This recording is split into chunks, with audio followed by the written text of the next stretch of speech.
Let's do some makeup. NARS Light Reflecting Foundation in the shade Punjab.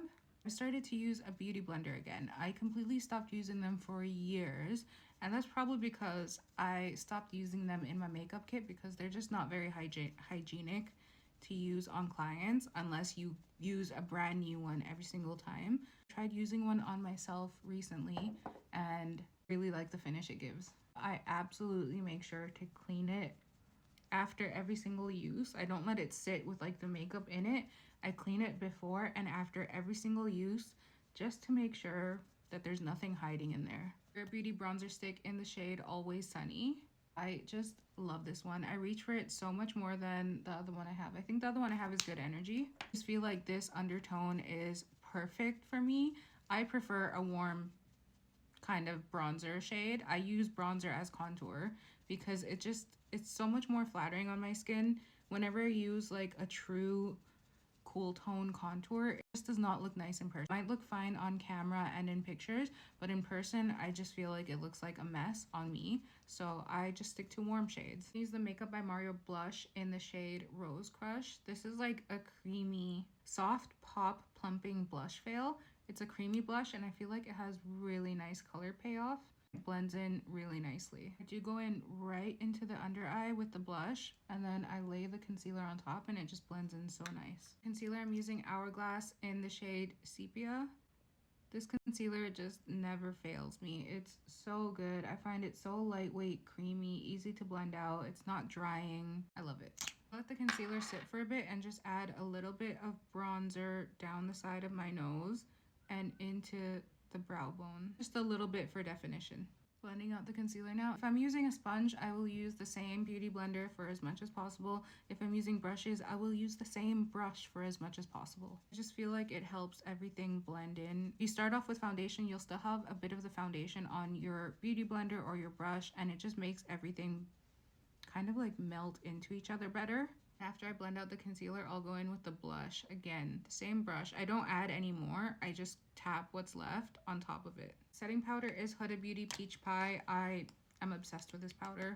I feel like the undertone of this one is really nice for people with like neutral and warmish undertones. I do still really like the pink, but I just find this one so much nicer for when you're not doing like a full glam. Charlotte Tilbury powder in shade 2 to set the rest of my face. I never stray from this powder because I just haven't found anything that works as well for my skin. I'm not someone that touches up my makeup. Just forget, I get lazy, I don't touch it up, and this one I find that holds my makeup in place really well. I use the Patrick Ta bronzer in She's Sculpted. I mostly just use the powder from this. I never really use the cream part. Don't like the undertone of it too much, but I really like the powder one. I also like that this bronzer isn't too pigmented. Like when you put it on, it doesn't show up super strong, but I like that. I feel like it's easier to build up product than it is to tone it down. I know it's a big brush, but I'm still gonna go down the side of the nose and into the brow bone with it.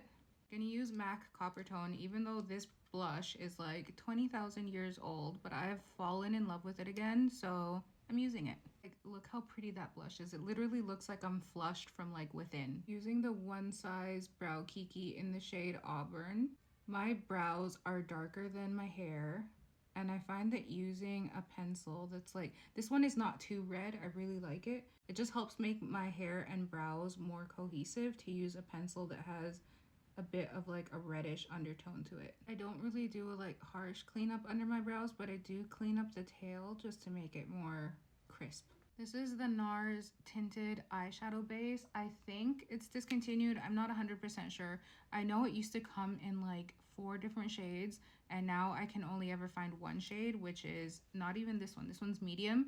I can only find the light one, but this is my favorite eyeshadow primer. I'm gonna use the Patrick Ta eyeshadow palette, this shade here. We're gonna do a natural-ish look today.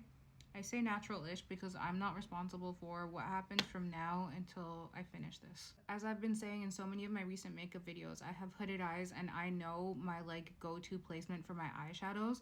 So I feel like my makeup ends up looking really similar a lot of the time, but it works, it works. This is something I tell my makeup clients all the time.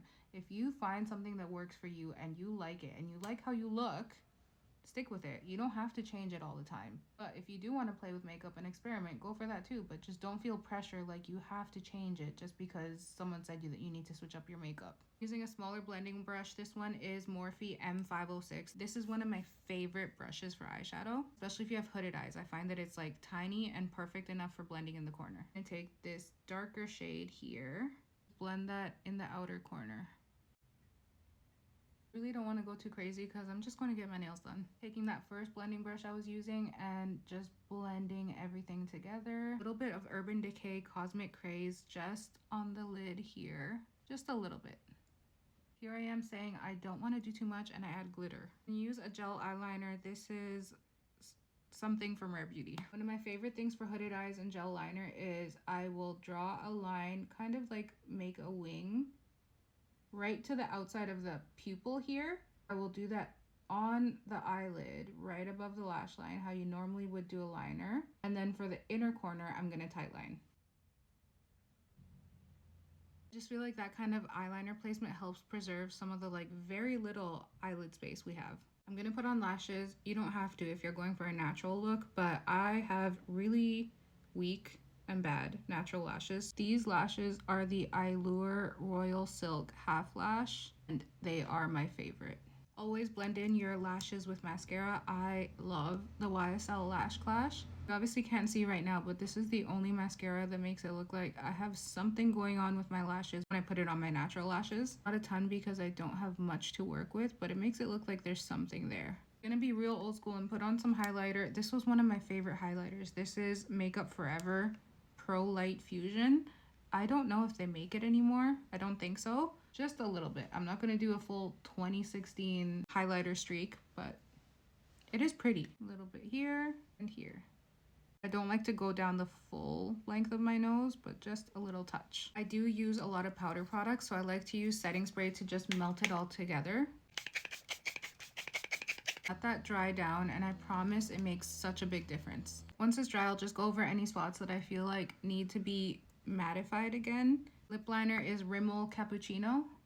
Not sure why it didn't record, but for my lips, I used the Summer Fridays lip oil in the shade Blush Dreams. Not that anyone asked, but my perfume combo today, if you want to smell like a juicy, fresh-baked, flaky apple pie, Swiss Arabian Casablanca and Sniff Creme Couture. This combo makes my mouth water. Makeup done, and I smell good. Let me know if you have any questions, and just remember, if you like something about your makeup and you enjoy doing it the way you do, just stick to it. Don't feel the pressure to change it just because someone said they don't like it or they said it's out of fashion. Do what works for you.